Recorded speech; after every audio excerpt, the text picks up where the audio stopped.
In the last 6 months, I've come to appreciate my emotions and come to focus on that and focusing my attention to cultivate my vibration. And good words, really good words. That's been awesome. And I can't thank you enough for that and the changes that are coming and will continue to come. So I see that as like step 3, and the contrast, accepting contrast is step 4. Step 4 is being stable in it. Steady in alignment, steady in the receptive mode, mastering it, which is, as you said, being aware of emotions and knowing when you are and knowing when you're not, and knowing what to do about it, which is what we just talked about just now. That's step 4. And then step 5 is not being mad at yourself when you're in step 1. Mm-hmm. Step 5 is accepting the perfection. That was the conversation we just had. Mm-hmm. Accepting the perfection of contrast and not letting it be the reason that I don't like myself. Mm-hmm.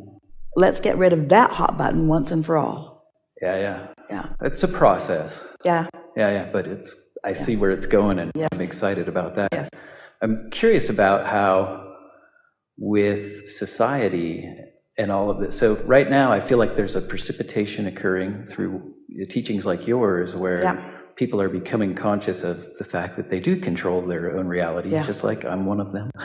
It's an awakening unlike we've ever seen before. And it's going to transform things in a big way. A lot of the old structures, I feel it, that are in place are going to fall. Which is the same thing as saying a whole lot of people are feeling a whole lot better about a whole lot of things.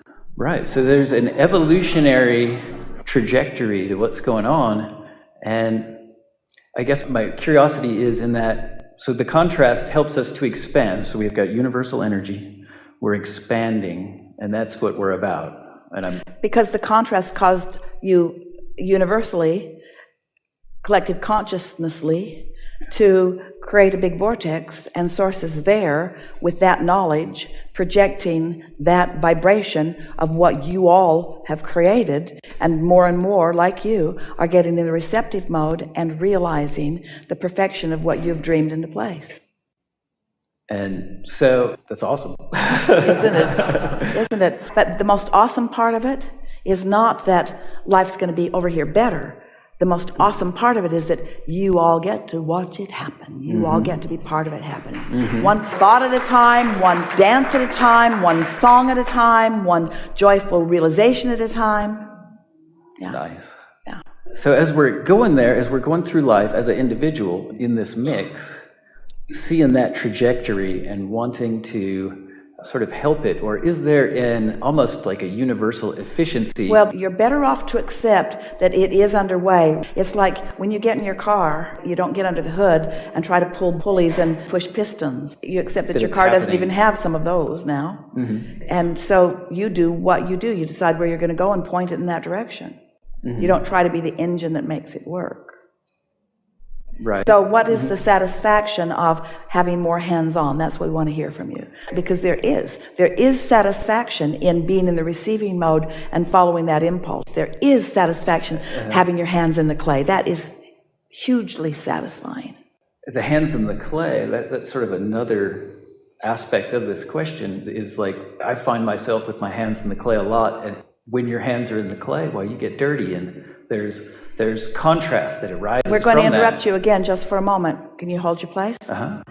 Can you feel the difference of having your hands in the clay and not tuned in, and having your hands in the clay and tuned in? We're asking you to really put your hands in clay right now, like an artist does. You've got your hands in the clay, and you're saying things to yourself like, I'm not good at this, and I have no idea what I'm even going to make, and this stuff is dirty and sticky, and I've never done anything like this before, and it's going to turn out like really bad, and probably after I make it I won't even fire it, and I'm not going to show it to anybody. And that's hands in the clay. Or there's hands in the clay. Ooh, this feels so good. This clay has wonderful texture. This clay is easy to mold. I can turn this clay into the image that's in my mind. I'm having such a good time molding this clay. This clay is pliable in my hands, and my ideas are turning into reality right before my eyes, and this is such a satisfying experience. That's hands in the clay too. Mm-hmm. So there's the inspiration moment where it's like you get this receptive idea. Mode. You're in the receptive mode, and in comes the idea. And that happened before you put your hands in the clay. in this context, because the hands in the clay is the action part of it, but the inspiration has come. You're in the receptive mode. The idea came, the desire came. Now more ideas are coming. Where do I get the clay? What kind of clay do I get? What am I going to do? That. The details, The delicious details. The delicious, never-endingly inspired, more receptive mode. Oh, Abraham, do you mean there is momentum to the receptive mode? Nice. Abraham, do you mean that the receptive mode will never peter out, that it will never end, it will never stop being? Yes, it will never end.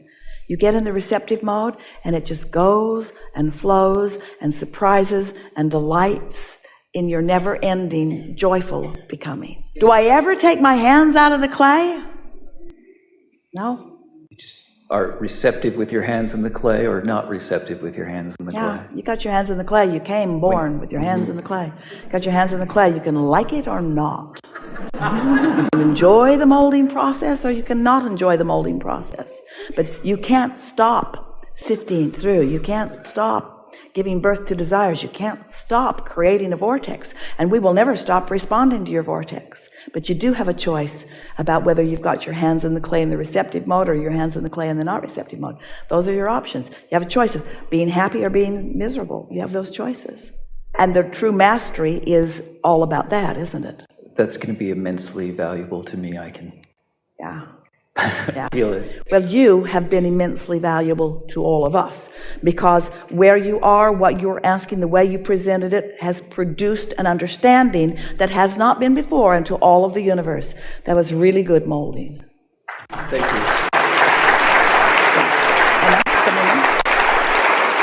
So getting back to the original train was, so here we are, we incarnate, we manifest into form, and we've got some purpose in mind when we do that, right? A path is sort of set out before us, but you can't get off your path. Your purpose is joy in the broad, general, only thing that matters sense. And you can't get off your path because you can't cease to exist ever.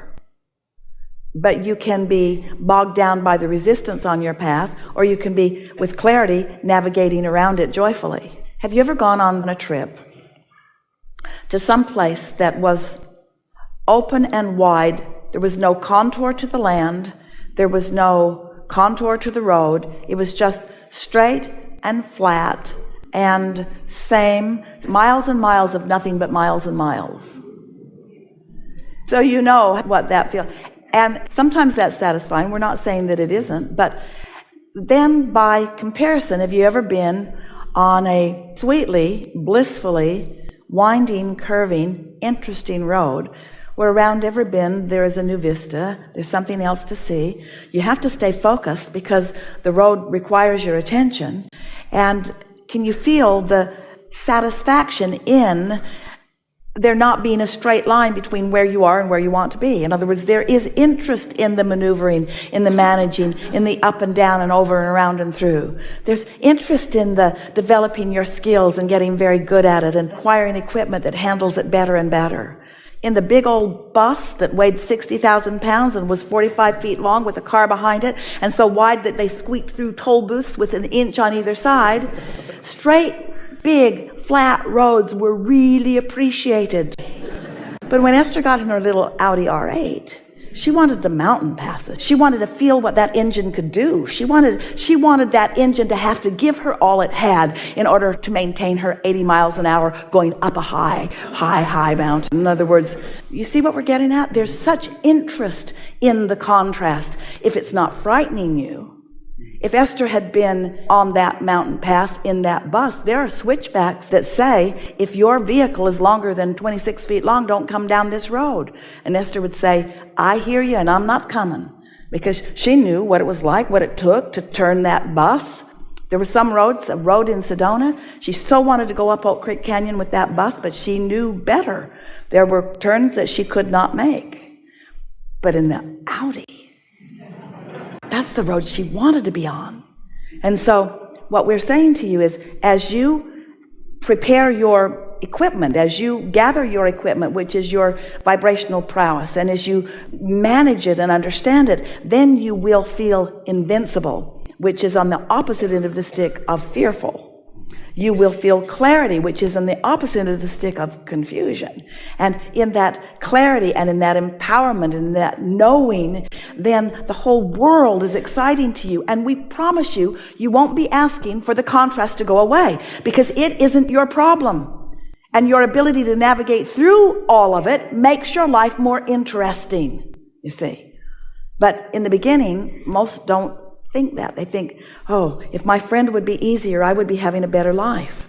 And we say, if you had only conditions around you that were exactly as you want them to be, you would have a boring life. You would have a static life. You would have a life of very little expansion, and your reason for being would be thwarted. Societally, as we evolve to that place where we're all more happy all of the time and experiencing less contrast or controlling our contrast better, will there be like a slowing down of the momentum of the change that's occurring right now? Is there sort of a fever pitch we're like 5 years away from total ascension or something? We thought you were going to say annihilation. Because that's what slowing it down feels like to us. No, the contrary is true. It will get faster. Mm-hmm. Faster and faster and faster and faster and faster.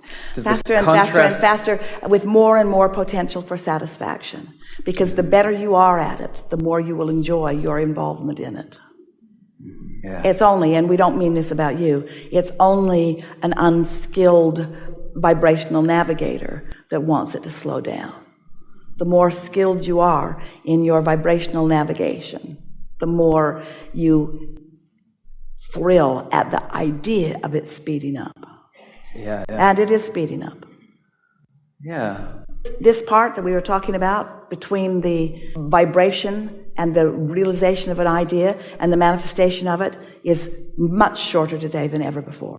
And that is because the general basis of vibration has raised. And you see, it's a wonderful thing because, we've never said this before either. So you all, as a collective consciousness, are having these experiences, and those like you are deliberately raising your vibrations. And the new ones coming in are already at that high vibration. They are born into this environment at the highest vibration that any of you have ever accomplished. In other words, that's like the starting point. So as they meld in to this already higher vibration that you're all accomplishing, then there is less and less probability of them going to lower and slower vibrations, and since they're already there. And so that is the reason that the vibration of this time-space reality, it is rising, rising, rising, rising. It serves you in two ways. When you're in sync with it,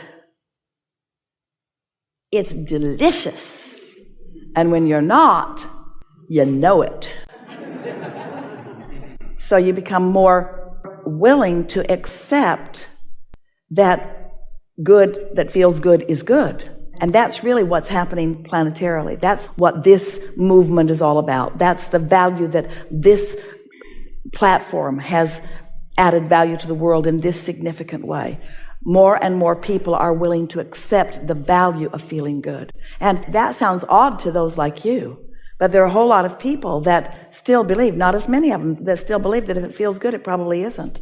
And that I should not selfishly serve myself. I should always be in service of others. And so they miss the whole point. They don't get into alignment, so they don't have any batteries in their contraption. And then they're working really hard to make their contraption do something, but their contraption won't do anything because it's not powered, because they haven't taken the time to get into the receptive mode. These are really good times. These are, in fact, the best of times. They're also the worst of times, depending on whether you're in alignment or not. Mm-hmm. It's nice. Okay.